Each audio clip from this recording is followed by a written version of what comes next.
कल जो ਆਪਾਂ ਗੱਲ ਕਰ ਰਹੇ ਸੀ Buddh ji, if tension no trust, if trust no tension, हाँ ਉਹ ਅੱਜ ਵੀ ਉਹ ਗੱਲ ਜ਼ਿਆਦਾ ਕਲੀਅਰ ਸਾਹਮਣੇ ਆਏਗੀ ਆਪਣੇ। हाँ हाँ हाँ। ਤੇ ਸਾਧ ਸੰਗਤ ਜੀ, ਗੀਤਾ ਜੀ ਦੇ 18ਵੇਂ ਅਧਿਆਇ ਦਾ 66ਵਾਂ ਸ਼ਲੋਕ ਹੈ। ਸਰਵ हाँ जी। ਧਰਮਾਨ ਪਰਿਤਜਯ ਮਾਮ ਏਕਮ ਸ਼ਰਨਮ ਬ੍ਰਜ, ਅਹਮ ਤਵਾ ਸਰਵ ਪਾਪੇਭ్యో ਮੋਕਸ਼ਿਸ਼ਯਾਮि ਮਾ ਸ਼ੁਚਾ। ਸਾਧ ਸੰਗਤ ਜੀ, ਗੀਤਾ ਪ੍ਰੈਸ ਗੋਰਖਪੁਰ ਦੇ ਲੇਖਕ ਹੈਗੇ ਨੇ ਸਵਾਮੀ ਰਾਮ ਸੁਖਦਾਸ ਜੀ। ਉਹ ਇਸ ਸ਼ਲੋਕ ਨੂੰ, ਸਾਰੀ ਗੀਤਾ ਜੀ ਦਾ ਵੀ, ਸਾਰੇ ਅਧਿਆਤਮ ਦਾ, ਸਾਰੇ ਧਰਮਾਂ ਦਾ, ਸਾਰੇ ਧਾਰਮਿਕ ਗ੍ਰੰਥਾਂ ਦਾ ਸਾਰ ਦੱਸਦੇ ਨੇ। ਔਰ ਉਹਨਾਂ ਨੇ ਇਸ ਸ਼ਲੋਕ ਦੀ ਵਿਆਖਿਆ ਸ਼ਰਨਾਗਤੀ ਨਾਮ ਦੀ ਪੁਸਤਕ ਦੇ ਵਿੱਚ ਕੀਤੀ ਹੈ, ਜਿੰਦਾ ਆਪਾਂ ਪਾਠ ਸ਼ੁਰੂ ਕੀਤਾ ਹੋਇਆ ਹੈ। ਜਿੱਥੇ ਕੱਲ ਵਿਸ਼ਰਾਮ ਦਿੱਤਾ ਸੀ, ਉਸ ਤੋਂ ਅੱਗੇ ਹੁਣ ਆਪਾਂ ਸ਼ੁਰੂ ਕਰ ਰਹੇ ਹਾਂ। बुद्ध जी ध्यान ना सुनना। निश्चिंत होना। जब भक्त अपनी मानी हुई वस्तुओं सहित अपने आप को भगवान के समर्पित कर देता है, तब उसको लौकिक पारलौकिक किंचित मात्र भी चिंता नहीं होती।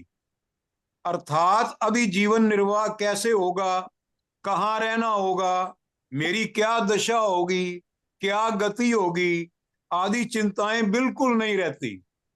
भगवान के शरण होने पर शरणागत भक्त में यह एक बात आती है कि अगर मेरा जीवन प्रभु के लायक सुंदर और शुद्ध नहीं बना, तो भक्तों की बात मेरे आचरण में कहाँ आई, अर्थात नहीं आई, क्योंकि मेरी वृत्तियां ठीक नहीं रहती। वास्तव में मेरी वृत्तियां हैं ऐसा मानना ही दोष है।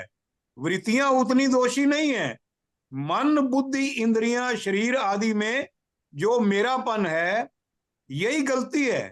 क्योंकि जब मैं भगवान के शरण हो गया और जब सब कुछ उनके समर्पित कर दिया, तो मन बुद्धि आदि मेरे कहाँ रहे। वाह। इस वास्ते शरणागत को मन बुद्धि आदि की अशुद्धि की चिंता कभी नहीं करनी चाहिए। अर्थात मेरी वृत्तियां ठीक नहीं है ऐसा भाव कभी नहीं लाना चाहिए। किसी कारणवश अचानक ऐसी वृत्तियां आ भी जाएं, तो आत्र भाव से हे मेरे नाथ, हे मेरे प्रभु, बचाओ बचाओ बचाओ, ऐसे प्रभु को पुकारना चाहिए, क्योंकि वे मेरे अपने स्वामी हैं, मेरे सर्वसमर्थ प्रभु हैं। तब मैं चिंता क्यों करूं। और भगवान ने भी कह दिया है कि तू चिंता मत कर, मां शुचा, इस वास्ते मैं निश्चिंत हूं। ऐसा कहकर मन से भगवान के चरणों में गिर जाओ और निश्चिंत होकर भगवान से कह दो, हे नाथ, यह सब आपके हाथ की बात है, आप जानो। सर्व समर्थ प्रभु के शरण भी हो गए और चिंता भी करें, ये दोनों बातें बड़ी विरोधी हैं। वाह वाह, बिल्कुल सही गल है। क्योंकि शरण हो गए तो चिंता कैसी, और चिंता होती है तो शरणागति कैसी। वाह, अच्छा है।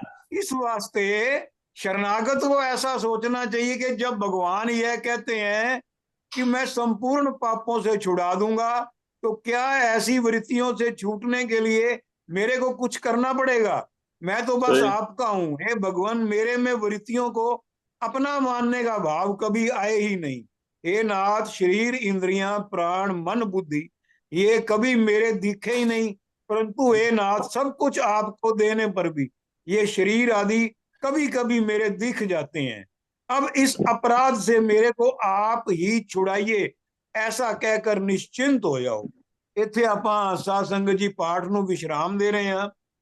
ਤੇ ਸਾਧ ਸੰਗਤ ਜੀ, ਇਸ ਸ਼ਲੋਕ ਦੇ ਸਿੰਪਲ ਸੌਖੇ ਅਰਥ ਇਹ ਹੀ ਹੈਗੇ ਨੇ ਕਿ ਜੋ ਵੀ ਆਪਾਂ ਨੂੰ ਸੁੱਖ ਮਿਲ ਰਹੇ ਨੇ, ਜੋ ਵੀ ਖੁਸ਼ੀਆਂ ਸੁਵਿਧਾਵਾਂ ਉਪਲਬਧੀਆਂ ਮਿਲ ਰਹੀਆਂ ਨੇ, ਇਹਨਾਂ ਵਾਸਤੇ ਕਦੇ ਵੀ ਇਹ ਨਹੀਂ ਸੋਚਣਾ ਕਿ ਸਾਨੂੰ ਸਾਡੀ ਬੁੱਧੀਮਾਨੀ ਸ਼ਕਤੀ ਤਾਕਤ ਨਾਲ ਅਕਲ ਨਾਲ ਮਿਹਨਤ ਨਾਲ ਮਿਲ ਰਹੇ ਨੇ। ਇਹਨਾਂ ਵਾਸਤੇ ਹਮੇਸ਼ਾ ਹੀ ਇਹ ਸੋਚਣਾ ਹੈ ਕਿ ਸਾਨੂੰ ਇਹ ਭਗਵਾਨ ਜੀ ਦੀਆਂ ਔਰ ਬਾਪੂ ਜੀ ਦੀਆਂ ਕਿਰਪਾਵਾਂ ਮੇਰਾ ਨਾਲ ਮਿਲ ਰਹੇ ਨੇ।